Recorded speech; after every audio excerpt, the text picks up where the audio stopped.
In the scorching desert between Nevada and Arizona, the United States built one of the most ambitious engineering marvels of the 20th century, the Hoover Dam, a monument to American ingenuity, courage, and sheer determination.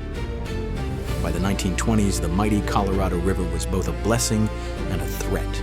It brought water to the west, but its unpredictable floods destroyed farms and towns.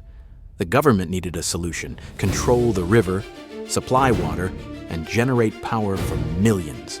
In 1931, at the height of the Great Depression, construction began on a massive concrete dam, one so large no one had ever attempted anything like it. Over 21,000 workers flocked to the desert, desperate for steady work and a chance at survival. Before the dam could rise, crews had to tame the canyon itself. They blasted through solid rock to carve 4 enormous diversion tunnels, redirecting the Colorado River so construction could begin. Working in extreme heat, dangling from cliffs and battling dust and danger, these men pushed forward.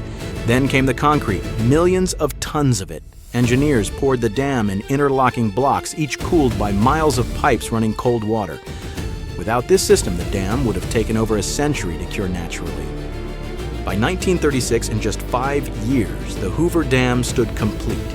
726 feet tall, holding back one of America's most powerful rivers. Its hydroelectric generators lit up homes, fueled economic growth, and transformed the American Southwest. Today, Hoover Dam remains a symbol of innovation and resilience.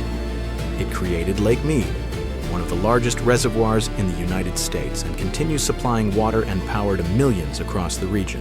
Built by visionaries and powered by the grit of thousands of workers, the Hoover Dam stands as a reminder of what people can accomplish when they dare to dream on a monumental scale.